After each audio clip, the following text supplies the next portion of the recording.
नमस्कार, स्वागत आपका हरियाणा न्यूज़ 24 पर। मैं हूं प्रिंस लांबा, मेरे सहयोगी विनय सिंधु के साथ फिलहाल मौजूद है महेंद्रगढ़ में। और महेंद्रगढ़ में हमारे साथ राजपूत समाज के बुद्धिजीवी लोग मौजूद हैं, जो अक्सर कहीं ना कहीं समाज के हर कार्य में अग्रणी रहते हैं।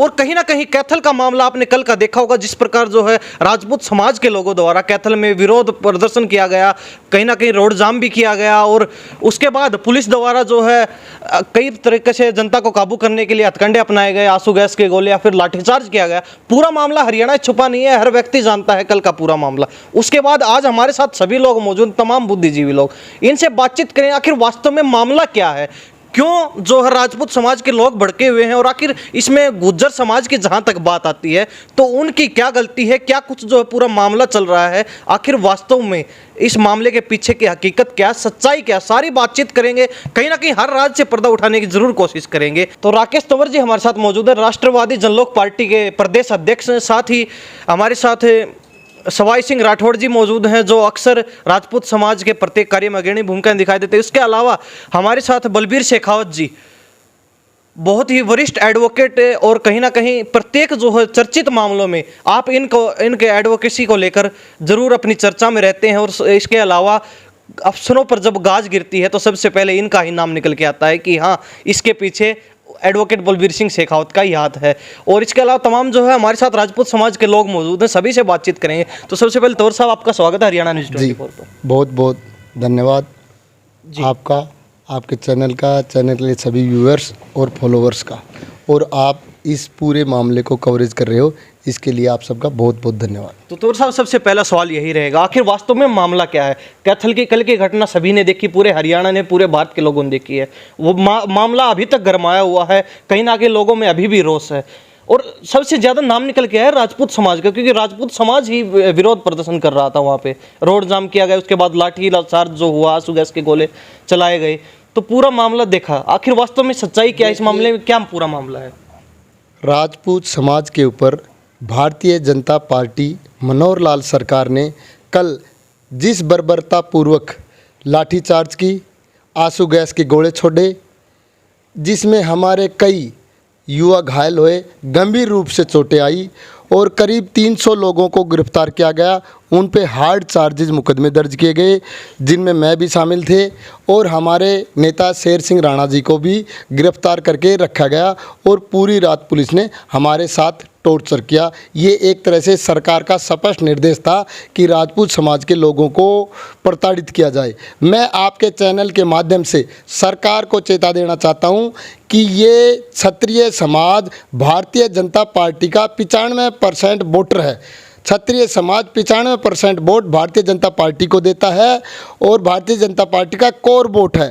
भारतीय जनता पार्टी ने इस कोर वोट को अपना कुछ भी ना समझते हुए रोंदने का प्रयास किया है, कुचलने का प्रयास किया है। इस बात को लेकर हरियाणा ही नहीं, हरियाणा के साथ पूरे देश के क्षत्रिय समाज में, जैसे कि आप देख रहे हैं, अभी आप बता रहे थे, पूरे देश के क्षत्रिय समाज में गुस्सा है। और क्षत्रिय समाज हरियाणा में नहीं, पूरे हिंदुस्तान में इसका विरोध करेगा।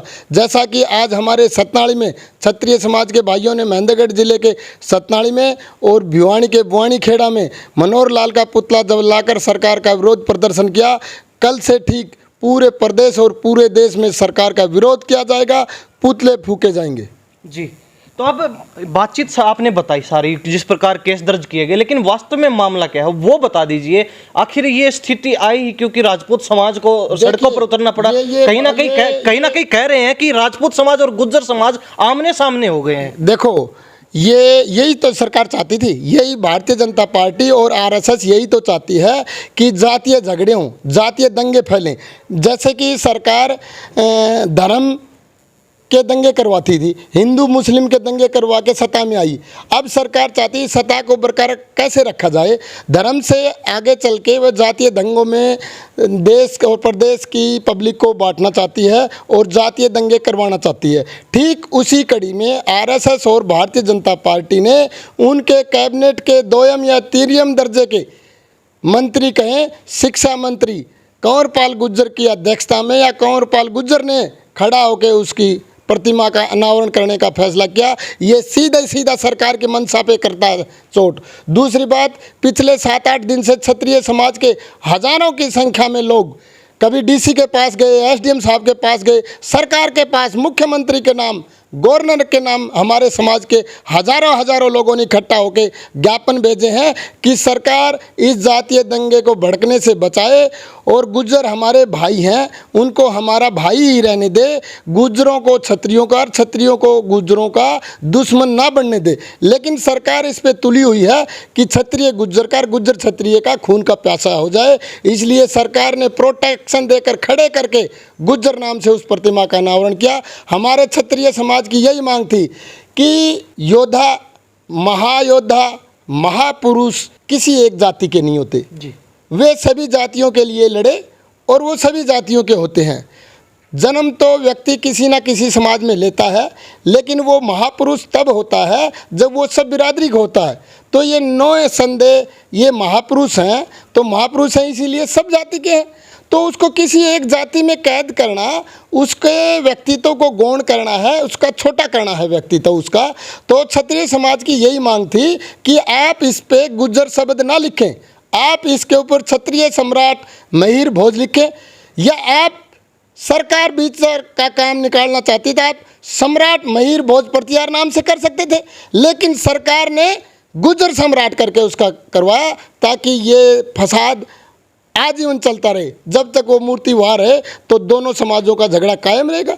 देख रहे हैं ना आप, उस मूर्ति पे गुज्जर लिखा है। गुज्जर यहाँ इसमें मैं आपको रोकना चाहूंगा। आपने बताया कि सरकार करवाना चाहती, लेकिन इसमें सरकार कहाँ से आई? क्योंकि मूर्ति का अनावरण हालांकि चलो सरकार के लोगों ने किया है, लेकिन वहाँ के स्थानीय विधायक परमिशन सरकार के तो लेके तो वही आएंगे, लोग लेके आए जी। वहाँ के एक कैबिनेट मंत्री हैं कृष्णपाल गुज्जर, कंवरपाल गुज्जर, वहाँ के लीला गुज्जर वहाँ का विधायक है, और वहाँ के जिलाध्यक्ष भारतीय जनता पार्टी के भी हमारे गुज्जर भाई हैं। तो वो तो सरकार ने करवाया। मैं ये आप कह रहे गुज्जर लेके आए परमिशन, ये गुज्जर भाई 100 साल पहले भी यहीं थे, ये गुज्जर भाई 50 साल पहले भी हमारे भाई थे, 100 साल पहले भी हमारे भाई थे, 20 साल पहले भी हमारे भाई थे, आज भी हमारे भाई हैं। लेकिन सरकार को ये बात नागवारा है कि कोई क्षत्रिय गुज्जर आपस में भाईचारा कायम करे। मैं कहता हूँ यदि सरकार इस भाईचारे को बढ़ाना चाहती है तो सरकार प्रचार प्रसार करे पन्ना धाय के योगदान का, बलिदान का। तो निसंदेह भारतीय जनता पार्टी और आरएसएस ये केवल एक महिर भोज प्रतिहार का मामला नहीं है। पृथ्वीराज चौहान के मामले पे सहारनपुर में फसाद हुआ, उससे पहले दादरी में फसाद हुआ, अभी क्षत्रिय सम्राट आनंदपाल सिंह तोमर के जाति पे भी सवाल खड़ा कर दिया। तो आज आप इनकी जाति बदलोगे तो इनके कुल बदलोगे, कुल देवता बदलोगे, कुल देवियाँ होंगी। क्षत्रिय समाज में तो जो जिस कुल में जन्म लेता है उसके कुल देवता भी अलग हैं, कुल देवतियाँ भी अलग हैं, और कुल वर्ण सब अलग अलग हैं समाज के लोगों में। उसको आप तो बीजेपी ऐसा क्यों करेगी? क्यों करेगी बीजेपी ऐसा? क्या कारण इसके पीछे? देखो बीजेपी ये समझ बैठी है, अगर मान लीजिए हम 1% आपसे सवाल कर लेते हैं, आप भी राजनीतिक पृष्ठभूमि में जाते हैं, आप भी राष्ट्रवादी जनलोक पार्टी के प्रदेश अध्यक्ष हैं, तो कहीं राजनीतिक तौर पर तो कहीं ना कहीं आप बीजेपी का नाम तो नहीं ले रहे हैं। बीजेपी एक बात समझ के बैठी है कि जो कौम, जो समाज 95% वोट बिना किसी चीज़ की मांग के, बिना किसी डिमांड के, बिना किसी विषय के डाल देता हो, वो उसका कोर बैंक। दूसरा ब्राह्मण भी 95% वोट बीजेपी को देता है। तो बीजेपी ये मान चुकी क्षत्रिय और ब्राह्मण उसका मूल कोर वोट है। तो जैसे हमारे गुज्जर भाई हैं, जैसे हम गुज्जर भी क्षत्रिय में ही तो जैसे हमारे गुज्जर भाई हैं, जैसे हमारे जाट भाई हैं, जैसे हमारे यादव भाई हैं, और अन्य कौमों के भी हमारे भाई हैं, वो भारतीय जनता पार्टी को यदि आप टिकट नहीं दोगे तो वो भारतीय जनता पार्टी को वोट नहीं डालते। तो भारतीय जनता पार्टी चाह रही है कि भाई इस महापुरुषों को इनकी कौम से जोड़ के दंगा फसाद कराओगे और सीधा सीधा स्टैंड आप इस कौम के साथ लोगे तो ये कौम आपका कोर वोट बैंक हो जाएगी। तो चुनाव को देखते हुए सारी चीजें की जा रही है। 70 साल के कार्यकाल के दौरान किसी भी पार्टी या सरकार ने हमारे को ये महापुरुष नहीं दिया, तो इस पार्टी या इस सरकार ने ये महापुरुष हमारे को दे दिया। चुनाव को देखते हुए की जा रही सारी चीजें कोर वोट हो जाएगा। इस मंशा को लेकर, इस दुर्भावना को लेकर भारतीय जनता पार्टी आरएसएस सीधा सीधा ये करियर, ये एक मैं कह रहा महिर भोज पे नहीं, पृथ्वीराज चौहान है, महाराजा आनंदपाल सिंह तोमर है, और अनेक ऐसे महापुरुष हैं जिनको तोड़ने का प्रयास या उनकी जाति का अतिक्रमण करने का प्रयास आए दिन हमारे साथ होता है। और क्षत्रिय समाज डंडे खा के, मुकदमे दर्ज करवा के या एक तरह से भीख मांगता है। डीसी साहब के सामने कल करीब 5,000 लोग थे, वो एक तरह से भीख मांग रहे थे कि जी हमारे समाज के ये हैं, इनको ऐसे ही रहने दो। तो डीसी साहब बार बार कह रहे थे मैं ऊपर से पूछता हूँ, ऊपर से पूछता हूँ। वो तो सारी बातचीत वो होगी, कल की बात, ये काफी लंबी हो जाएगी। कल क्षत्रिय समाज ने भीख मांगी, करीब 5,000 लोगों ने भीख मांगी और 8-7 दिन से भीख मांग रहे थे, लेकिन उस भीख के बदले क्षत्रिय समाज को मिले डंडे, उनको मिली गोली, उनको मुकदमे दर्ज। तो ये राजपूत समाज के लोग जो है लगातार बातचीत में मौजूद, इनसे बातचीत करवा रहे हैं। मामला आपको समझ में आ गया होगा, कल जो कैथल का पूरा मामला हुआ सम्राट मिहिर भोज को लेकर, क्योंकि आज यानी कि 20 जुलाई को उनकी प्रतिमा का अनावरण होना था, जिसका सुबह सुबह अनावरण कर दिया गया है शिक्षा मंत्री कौरपाल गुर्जर के द्वारा। और कहीं ना कहीं उसमें बीजेपी के नेता और गुर्जर समाज के लोग भी मौजूद थे। मामला क्या है? मामला ये है, क्योंकि राजपूत समाज अगर इस चीज़ का विरोध कर रहा है, सीधा सीधा कारण ये है कि उस पर जो पट लगाया गया है मूर्ति के नीचे, जो जिसमें लिखा गया है कि गुज्जर सम्राट मिहिर भोज, जो यानी कि उसको एक गुज्जर समाज से कनेक्ट कर दिया गया है। इसको लेकर कहीं ना कहीं राजपूत समाज विरोध कर रहा है इस चीज़ को लेकर। यानी कि इनका साफ कहना है, और ये बात हर भारतीय मानता है, हर भारत का नागरिक मानता है कि जो महापुरुष हुए हैं, जो सम्राट हुए हैं, जो राजा महाराजा हुए हैं प्राचीन समय में, जिन्होंने देश को आज़ाद करवाने के लिए अपना प्राण न्योछावर कर दिए, इस प्रकार किसी महापुरुष को किसी जाति से जोड़ा जाता है, तो उसको लेकर ये विरोध है। क्षत्रिय समाज ने कभी जातिवादी व्यवस्था में विश्वास नहीं रखा। जैसे कि आप देखेंगे देश में हजारों की संख्या में महाराणा प्रताप जी की प्रतिमाएं लगी हैं। आपने कहीं देखा हो क्षत्रिय महाराणा प्रताप, राजपूत महाराणा प्रताप? नहीं लिखा ना। रामचंद्र जी की तस्वीरें, रामचंद्र जी के मंदिर बने हैं, वहाँ कहीं लिखा क्षत्रिय रामचंद्र, राजपूत रामचंद्र जी, राजपूत राजा राम? नहीं लिखा ना। मैं आपके चैनल के माध्यम से एक बात और कह देना चाहता हूँ कि आज तो मशीनें चली हैं, ये कुछ साल से लगी हैं मशीनें। जैसे कि आज जूता बनाने की मशीन है, बुरशट बनाने की है, ये टी शर्ट बनाने की मशीन है, ये माइक बनाने की है, या गाड़ी बनाने की मशीन है, बंदूक बनाने की मशीन है, टैंक बनाने की मशीन है ना। लेकिन कुछ सालों पहले तो सब कुछ हाथ से मैनुअल होता था। तो हमारा कोई भाई ड्रेस बनाता था, कोई जूते बनाता था, कोई जुराब बनाता था, कोई टोपी, कोई हथियार बनाता था। कहने का तात्पर्य कि प्रत्येक समुदाय का सहयोग होता था, प्रत्येक समुदाय अपने अपने काम करता था। लेकिन राजपूत राजा कहें या कोई भी राजा युद्ध जीते या युद्ध उनका लंबा संघर्ष रहा या कुछ युद्ध हार भी गए, आपने कहीं भी कभी इतिहास में लिखा देखा हो या किसी सुना हो कि वो युद्ध हारने का कारण किसी ने जूते में कील छोड़ दी, जूते बनाने वाले ने, इस कारण युद्ध हारे हों? नहीं आ रहे ना। मतलब युद्ध के सारे संसाधन समय पे तैयार ना मिले हों, ऐसा युद्ध हारने का कारण नहीं सुना ना। ऐसा कोई कारण है भी नहीं और ये इतिहास में है भी नहीं। तो सभी कौमों के, सभी बिरादरियों के लोग अपने राजा, अपने राष्ट्र, अपने धर्म बिरादरी के साथ वफादारी और राष्ट्र प्रेम निभाते हुए जी जान से लड़े, इसीलिए इतने असंख्य वर्षों तक हम रहे। सर बने रहिए बातचीत में। एडवोकेट साहब से बातचीत करेंगे। बलबीर शेखावत जी, पूरा मामला आपके सामने है। जिस प्रकार राकेश तंवर जी ने बताया कि इस मामले के पीछे कहीं ना कहीं सरकार का हाथ है और जो जातीय समीकरण बनाने की सरकार कोशिश कर रही है, उसका विरोध में राजपूत समाज खड़ा। कितनी सच्चाई मानते, कितना सही मानते इस चीज़ को? देखो, मैं पर्टिकुलरली इस बात का विरोध करता हूँ, क्योंकि ये जो काम हुआ है, ये चाहे सरकार के माध्यम से हो या राजनेता के माध्यम से या जातीय जो वर्ण व्यवस्था है उसके माध्यम से हो, जो वीर योद्धा थे जिन्होंने राष्ट्र के लिए योगदान किया, मान सम्मान बढ़ाया लोगों का, उनकी सुरक्षा की, क्षत्रिय होता है जो दूसरे की सुरक्षा करे और अपने योगदान को जो आहुति दे, अपने जो प्राणों की आहुति दे, वो क्षत्रिय होता है। तो इनको जो एक क्षत्रिय का जो है रूप था, उसको एक छोटे रूप में दिखाने की कोशिश किया गया है। एक उसके कद को, राष्ट्रीय जो कद था उसका, उसकी जो मान सम्मान है वो राष्ट्र के साथ जुड़ा हुआ था, उसको एक वर्ण विशेष के साथ जोड़ करके ये जो कार्य किया गया है। और इसका विरोध करने वाले जो लोग थे उनकी बात ना सुन करके प्रशासन ने उनके साथ तालिबानी जो रवैया अपना करके जो गैस के गोले छोड़े हैं, उनको अवैध कारावास में रखा है, इलीगल उनकी कस्टडी की गई है, उन पर लाठीचार्ज किया गया है। ये गलत कार्य है। इसमें चाहे सरकार हो चाहे प्रशासन हो, मैं बहुत कड़ी भर्त्सना करता हूँ इसके लिए। और पूरा समाज के अंदर इसका बहुत दिल से जो है ना विरोध कर रहे हैं लोग बाग। हमें कम से कम मेरे पास 50 फ़ोन आ चुके कि ये समाज के साथ क्या हो रहा है। तो तो सर, मैं आप- इसका पुरजोर जो है आप बहुत विरोध करता हूं। प्रसिद्ध एडवोकेट मुझे भी हैं। प्रसिद्ध, मुझे भी पश्चाताप हो रहा है कि सरकार का जो ये कार्य है, प्रशासन का ये कार्य है, इसके ऊपर सरकार को नोटिस लेना चाहिए। यदि सरकार की कोई मंशा इसमें गलत हो तो हमारे पूरे समाज को इसका नोटिस लेना चाहिए।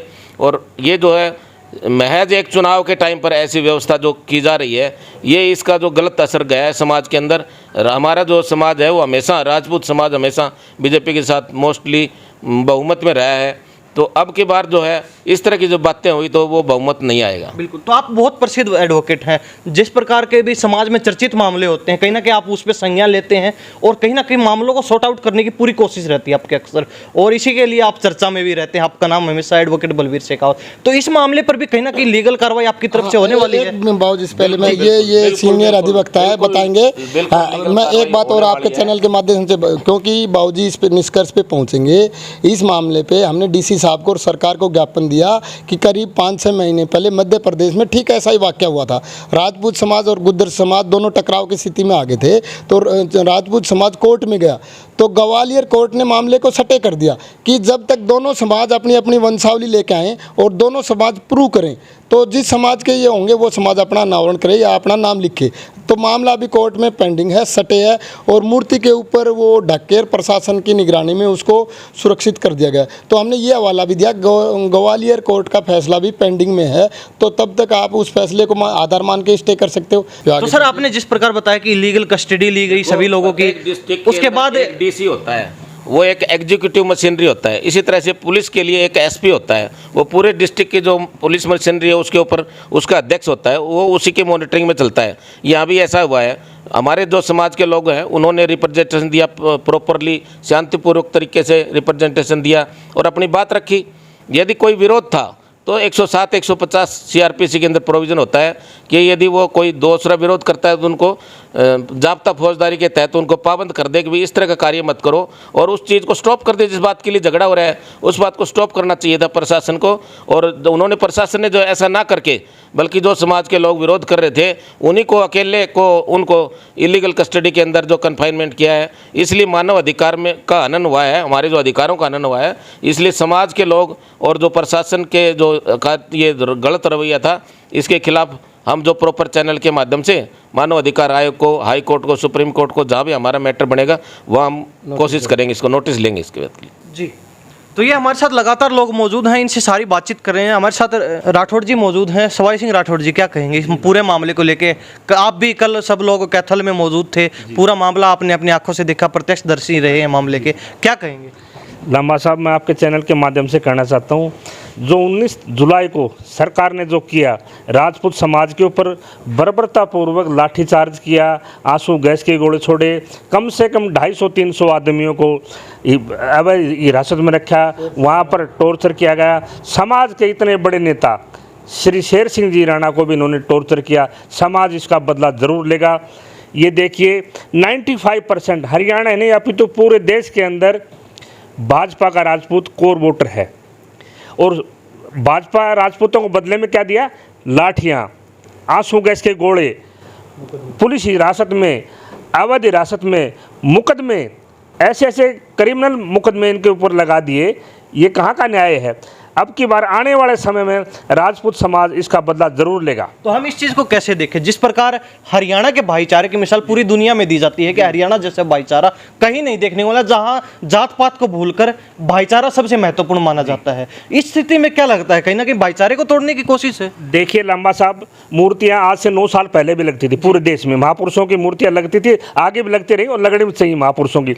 आपने देखा हुआ कोई भी जातीय दंगा हुआ हो तो सिर्फ 9 साल के अंदर गुर्जर राजपूत को लड़ा दिया इस सरकार ने, कभी जाट राजपूत को लड़ा दिया, कभी जाट नॉन जाट को लड़ा दिया, कभी यादव जाट को लड़ा दिया। ये सिर्फ जातीय दंगे करवाती है, ये सिर्फ गाय पर राजनीति करती है, ये सरकार सिर्फ मुसलमान पर राजनीति करती है, और ये सिर्फ जातीय दंगे भड़का के, इनको पता है राजपूत है, भोली कास्ट कहाँ जाएगी। लेकिन मैं आपके चैनल के माध्यम से कहना चाहता हूँ, राजपूत अब जाग चुका है, जाग चुका है, जाग चुका है, और इसका कल वाली कैथल वाली घटना का ये आने वाले समय में वोट के माध्यम से जरूर राजपूत समाज बदला लेगा।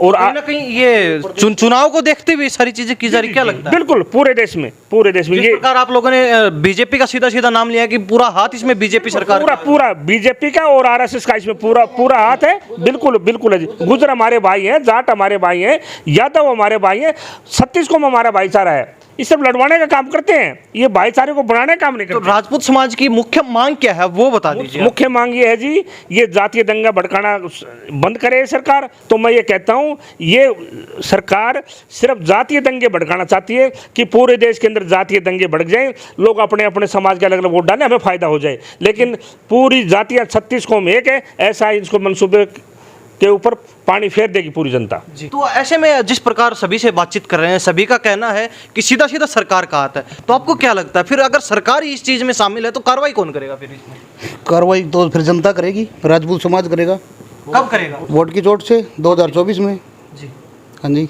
तो जिस प्रकार राठौड़ साहब ने कहा कि ये 2024 के चुनाव को मद्देनजर रखते हुए सारी चीजें की जा रही हैं, तो कहीं ना कहीं अगर सरकार ऐसी गलती कर भी रही है तो आने वाले चुनाव में कहीं ना कहीं इसका खामियाजा भुगतना पड़ सकता है। खामियाजा इनको भुगतना पड़ेगा 2024 में। राजपूत समाज इसका पूर्ण बहिष्कार करता है। तो आप युवा साथी हैं, क्या नाम आपका? विकास नाम है मेरा। तो विकास जी कहाँ से आते हो? मैं भी हिसार से हूँ। हिसार से। हाँ जी। क्या कहेंगे पूरे मामले को लेकर? ये सब मामला गलत था जी, प्रशासन ने इस चीज़ का देखना चाहिए था। ठीक है, जो चीज़ है एक्चुअल है उसको एक्चुअल दिखाओ। जब ग्वालियर में ये चीज़ पेंडिंग है, हम यूसीसी कहते हैं भाई एक को वो होता है कानून कायदा, तो वहाँ पेंडिंग है तो वही मूर्ति है, यहाँ पे वही मूर्ति थी। जब वहाँ पेंडिंग था तो ये भी पेंडिंग छोड़ दे आप। भाई वहाँ डिसीजन आता है तभी तो होता है, चीज़ तो एक ही है, मुद्दा तो एक ही है सबका, लेकिन उस चीज़ को देखा नहीं गया ना। प्रशासन ने एक तरफा सुना। अब गुज्जर समाज को हम गलत कहें, हम ये नहीं कहते गलत हैं, लेकिन बात वो हो रही है कि एक जो हमारे महान नेता होते हैं उनका नाम लिया जाता है, ना कि उनकी कास्ट बताई जाती है। कास्ट बताना गलत होता है क्योंकि एक नेता नहीं। कल आपने भी देखा होगा शेर सिंह राणा जी ने साफ कहा था, हम यहाँ दंगा भड़काने नहीं आए हैं, हम आराम से बैठ के ज्ञापन देने आए और हमारी सुनी जाए। और गिरफ्तार हुए कल किस बेस पे? हमने दंगे भड़काए थे, बिल्कुल। तो हम कोई आतंकवादी हैं? बात वो है कि उस चीज़ को हवा क्यों दी गई? जब एक आदमी साफ साफ कह रहे हैं, इतने हज़ारों आदमी कह रहे हैं हम ज्ञापन देने आए, हमारी सुनो, तो सुनना चाहिए ना। वो काम तो सरकार का है, प्रशासन का है। आपने तो एक तरफा कर दिए, तो यानी कि वो ने डिक्लेयर है जी ये तो होगा। तो ये लगातार जो है राजपूत समाज के लोगों से बातचीत की जा रही है। चलते चलते कुछ सवाल और करेंगे क्योंकि राकेश तंवर जी हमारे साथ मौजूद हैं और मुख्य भूमिका में शेर सिंह राणा जी जो राष्ट्रवादी जनलोक पार्टी के अध्यक्ष हैं वो भी मौजूद थे। कहीं ना कहीं समाज के बुद्धिजीवी व्यक्ति हैं, काफ़ी मतलब अपना महत्व रखते हैं समाज के अंदर, तो ये सभी लोग वहाँ तमाम लोग मौजूद थे। तो चलते चलते इससे कुछ सवाल और बनते हैं। तो राकेश तंवर जी चलते चलते बातचीत कर लेते हैं। कहीं ना कहीं पुलिस की तरफ से तो ये जवाब आया है कि कहीं ना कहीं आप राजपूत समाज के जो लोग थे, युवा साथी, वो भड़क उठे और कहीं ना कहीं मूर्ति की तरफ चल पड़े थे, इसलिए लाठीचार्ज किया गया। नहीं, ये तो सवाल ही नहीं बनता। ये पुलिस झूठ बोल रही है। आप समझ भी जाएंगे कि शेर सिंह राणा हमारे नेता हैं और राष्ट्रवादी जनलोक पार्टी जो हरियाणा और पूरे देश में स्टैब्लिश हो रही है उसके राष्ट्रीय संयोजक हैं। शेर सिंह राणा साहब के नेतृत्व में, उनकी अगुवाई में ये पूरा आंदोलन चला हुआ था। तो ये तो हो ही नहीं सकता जहाँ शेर सिंह राणा साहब हों वहाँ अव्यवस्था या अनुशासनहीनता हो जाए। जैसा कि हमारे युवा साथी ने बताया कि शेर सिंह राणा जी ने हाथ जोड़ के कहा था कि हम किसान के बच्चे हैं भाई, सड़क पे बैठ जाएंगे, ज़मीन पे बैठ जाएंगे, 2 दिन भूखे रह सकते हैं, कुछ घंटों तक प्यासे भी रह सकते हैं, लेकिन हम अनुशासनहीनता नहीं फैला सकते। रही बात आप कह रहे हैं पुलिस ने क्या कहा कि आपने लड़के राजपूत समाज के जो युवा थे वो भड़क गए और मूर्ति की तरफ चल रहे थे। मूर्ति की तो लड़ाई ही थी। ये मूर्ति हमारे महान पूर्वज क्षत्रिय सम्राट महिर भोज प्रतिहार की मूर्ति थी। इस मूर्ति को तोड़ने का तो सवाल ही नहीं। क्षत्रिय समाज ही नहीं, शायद हिंदुस्तान का किसी भी कौम और धर्म का व्यक्ति सपने में भी नहीं सोच सकता इस तो मूर्ति को तोड़ने का। और आप वीडियोस देखेंगे तो हमारे नेता श्री शेर सिंह राणा साहब ने कहा था कि हम भी मूर्ति पे फूल चढ़ाना चाहते हैं, हम भी उस मूर्ति पे माल्यार्पण करना चाहते हैं, हम भी वहाँ जाके 2 शब्द कहने का सौभाग्य प्राप्त करना चाहते हैं। लेकिन उनके कद को आप जाति सूचक शब्द लिख के छोटा ना करें। तो अब बातचीत पूरे मामले की हो रही है, तो अगला कदम क्या रहेगा? क्योंकि आप कह रहे हैं सरकार का सीधा सीधा इसमें हाथ है, तो अगर सरकार का ही हाथ है तो कार्रवाई करेगा कौन और क्या कार्रवाई होने वाली है? अभी बच्चे एक नारा लगा रहे थे, आप फेसबुक व्हाट्सएप वीडियोज़ के माध्यम से देख रहे थे, वो नारा है अब की बार बीजेपी का अंतिम संस्कार। कल से, आज से और जब तक ये घुटनों पे नहीं आ जाएगी तब तक बीजेपी का हर जिले लेवल पे, मंडल सतर पे, तहसील सतर पे, गांव-गांव और ढाणी-ढाणियों में इसका विरोध प्रदर्शन होगा, पुतले फूके जाएंगे और हमारे क्षत्रिय समाज के भाइयों को ये समझाने का प्रयास करेंगे कि भारतीय जनता पार्टी का कोई भी नेता उसको गांव में मत घुसने दो, उस लाठी का जवाब लो, उस गोली का जवाब लो, उस जेल का जवाब लो और उस पवित्र रक्त की बूंद बूंद का जवाब लो कि 70 सालों तक हमने आपको वोट दिए, आपने हमारे बच्चों का पवित्र रक्त, उनका पवित्र लहू सड़क पे बहाने का काम किया। इसका जवाब लेगा हर गांव में क्षत्रिय समाज। तो इसका प्रभाव कहीं ना कहीं आने वाले चुनाव में भी देखने को अब मिलेगा। मैं कह रहा, जमानत नहीं बचा पाएगी भारतीय जनता पार्टी अपनी, और अगले 50 सालों तक उसको जमीन में गाड़ देंगे। जी, तो अब आखिरी सवाल हमारा ये रहेगा, कहीं ना कहीं ये गुस्सा जो भड़का है, आपने बताया कि क्षत्रिय समाज, तो क्षत्रिय समाज में तो बहुत सारी जो जातियां आती हैं, बहुत सारे वर्ण आते हैं, तो कहीं ना कहीं सभी का साथ मिल रहा है इसमें, या फिर सिर्फ राजपूत समाज ही भड़का हुआ है? इस सरकार के दमनकारी, और जैसा कि हमारे सीनियर अधिवक्ता बलबीर सिंह शेखावत ने कहा, इस तालिबानी रवैये के खिलाफ हमारे जाट भाई, हमारे यादव भाई, हमारे दलित एससी भाई, हमारे ब्राह्मण भाई, बनिया भाई, जो भी समाज हमारा इस लड़ाई में शामिल होगा, उसका हम उस समाज का या उस व्यक्ति का उसके पसीने की बूंद का बदला रक्त की बूंद से चुकाने का प्रयास करेंगे। जी, तो बहुत बहुत धन्यवाद बातचीत के लिए। जी बहुत बहुत धन्यवाद। आप सभी का बहुत बहुत धन्यवाद साहब, आपका बहुत बहुत धन्यवाद, आपका चैनल का बहुत बहुत धन्यवाद जी। तो ये हमारे साथ राजपूत समाज के बुद्धिजीवी लोग मौजूद थे, बातचीत बनती भी थी और बहुत जरूरी भी था, क्योंकि मामले की तह तक जाना हमारा मुख्य उद्देश्य है। हमारा उद्देश्य ये नहीं है कि इन लोगों से अगर हमने बातचीत की है तो हम कोई दंगा भड़काने की कोशिश करें, बिल्कुल भी नहीं। हम सिर्फ मामले की तह तक जाना चाहते थे, आखिर वास्तव में सच्चाई क्या है, उस सच्चाई को जानने की कोशिश की, और कहीं ना कहीं दूसरा जो पक्ष है उनसे भी बातचीत करने की जरूर कोशिश करेंगे, क्योंकि हम एक तरफा पक्ष के बातचीत को लेकर कोई भी विवाद खड़ा नहीं करना चाहते हैं। हमारा कोई ऐसी मंशा नहीं है, ना ही कोई ऐसा उद्देश्य है। तो उस हिसाब से अगर किसी जाति में एक महापुरुष को जोड़ा जाता है किसी जाति से, तो वो कहीं ना कहीं बहुत गलत है। हम भी इस चीज़ को मानते हैं और प्रत्येक नागरिक मानता है, क्योंकि चाहे बातचीत करें किसी भी महापुरुष की, किसी सम्राट की, महाराणा प्रताप लगा लीजिए, पृथ्वीराज चौहान जी लगा लीजिए, महाराजा सूरजमल लगा लीजिए, या फिर सम्राट मिहिर भोज ही जिस पर ये पूरा विवाद चल रहा है राजपूत और गुर्जर समाज का। इसके अलावा अगर बातचीत करें महापुरुषों की तो महात्मा गांधी लगा लीजिए, जवाहरलाल नेहरू जी लगा लीजिए, या फिर किसान नेता जो रहे हैं चौधरी छोटू राम, या फिर चौधरी देवीलाल, चौधरी बंसीलाल जो हरियाणा के सीएम रहे, उसके आगे कोई भी जो है जाति का जिक्र नहीं होता, बल्कि उनके नाम से जाना जाता है, उनके काम से जाना जाता है उन लोगों को। तो ये जो पूरा मामला चल रहा है, कहीं ना कहीं हम भी कहना चाहेंगे कि किसी भी महापुरुष को जाति से नहीं जोड़ा जाना चाहिए। हमारे ये स्पष्ट विचार हैं, और दूसरे इसी मामले को लेकर दूसरे पक्ष से बातचीत करने की जरूर कोशिश करेंगे। तब तक के लिए देखते रहिए हरियाणा न्यूज़ 24। इन्हीं सब बातों के साथ मैं प्रिंस लांबा, मेरे सहयोगी विनय सिंधु के साथ हरियाणा न्यूज़ 24। नमस्कार, जय हिंद।